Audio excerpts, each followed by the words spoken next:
Hello guys! Ayan. Mag-iimbento tayo ng paghahalaman. Ayan, meron tayo dito gagamiting ah, seedling, matawag dito? Seedling cup para sa ating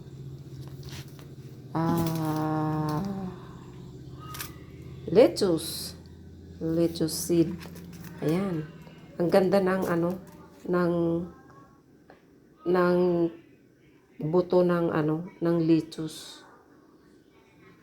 Tapos meron tayong coco peats, tsaka vermicast. Ayan, vermicast. Dalawang klase siya. So, ang gagawin natin ay pagsasamahin natin dito sa naihanda ko na box. And then, paghahaluin natin yan. Yan. Lagay natin yung ito, coco peat. Lagay ko sa sa box na nilagay natin. So, maganda siya kasi medyo malamig-lamig pa.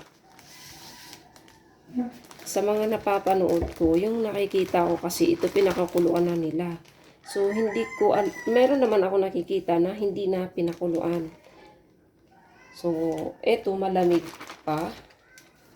Tsaka, basa pa siya, moist. Kaya lagi siyang moist siguro, ika nga. So, ano to na mga bunot ng mga nyug. Then, ilalagay natin yung, yung vermicast na lupa. Tsaka natin haluin. Ayan o. Pagsamahin ang vermicast na lupa. So, hindi natin alam kung saan galing lupa ba to. Bakit tinatawag na vermicast. Ayan. Kaya, kuha tayo ng panghalo. And then, yung panghalo natin, yung parang pala. Kaya, yan. Ito, meron kasi akong stick na ganito kasi mamaya papakita ko sa inyo bakit ko to kailangan yung stick na ito. Kaya lang naman pala nila ginagawa, first time natin gawin to. Kaya lang nga ginagawa ito na pinakukuluan nila ng almost 5 to 10 minutes ata para mamatay ang mga mikrobyo. So,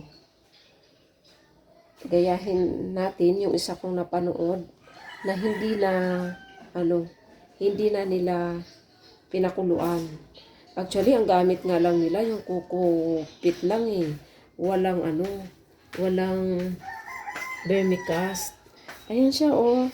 Ito nga yung sinasabi ko, bunot lang siya ng nyug na dinurog talaga. So, ibig sabihin, ito yung bunot ng nyug. Ibig sabihin, magagamit pala natin yung mga bunot ng nyug natin. Tapos, dahil malalaki to, ang gagawin ko, gugupit-gupitin ko pala ngayon yan. Ito pala yan siya, ginigiling. Palagay ginigiling nga.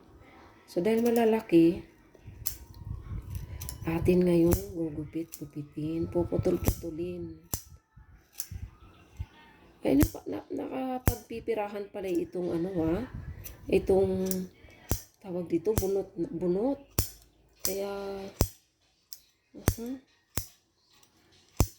tapos, ayun, ang ating gagawin ay aking hahaluin. Yan. Haluin natin mabuti. Naubusan na kasi ako ng gloves. Kaya, ayaw ko naman siyang hawakan. Baka mamaya magulat ako.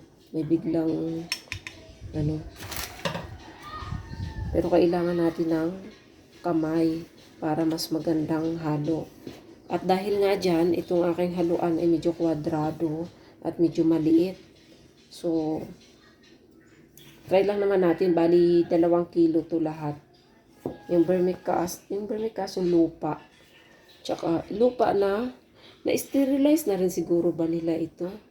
But anyway, Binili natin ito sa sa online. So, dahil sa gustong-gusto ko siyang matutunan at gusto kong magtanim talaga in my whole life para sa aking pagtanda, sa retirement. So, i-try natin ito. Kasi ang hirap naman pag tumanda tayo walang alam. Tsaka isa pa, mahilig po akong kumain ng gulay. So, ayan, magtatanim tayo. Ayan, haluin lang natin ng mabuti. So, ayan, sa mga walang ginagawa sa bahay, ito, nagiging libangan ko na. Actually, marami na akong natanim. Meron na akong talong.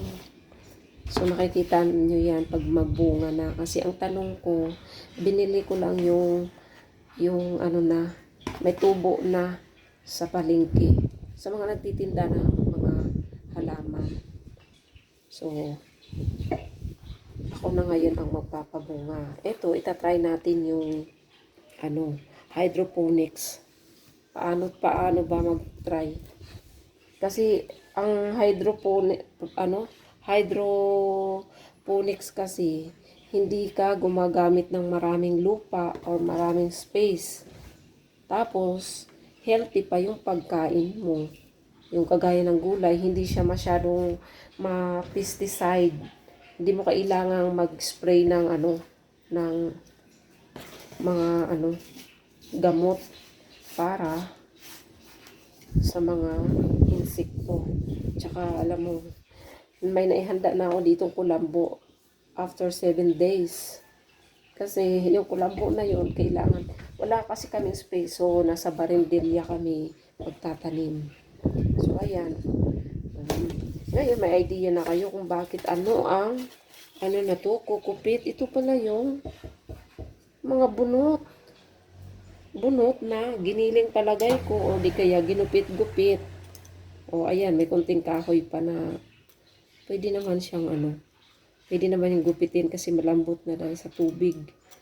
So, ayan, may idea ako kung bakit mayroon ang kukupit na tinatawag.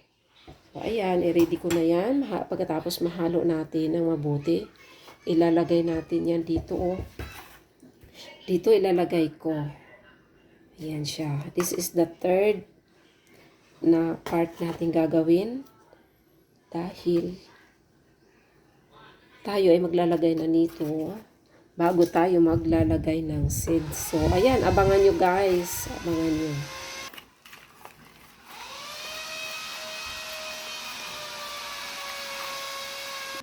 Ayan guys, napuno na natin, di ba? So, napuno na natin yan. Gagawin ko, magtutusok ako dito sa gitna. Tutusukan ko to sa gitna. Lahat, tutusukan ko. Kasi dito natin ilalagay yung ating seeds ng tawag doon, ng lettuce. Ayan. Seeds ng lettuce.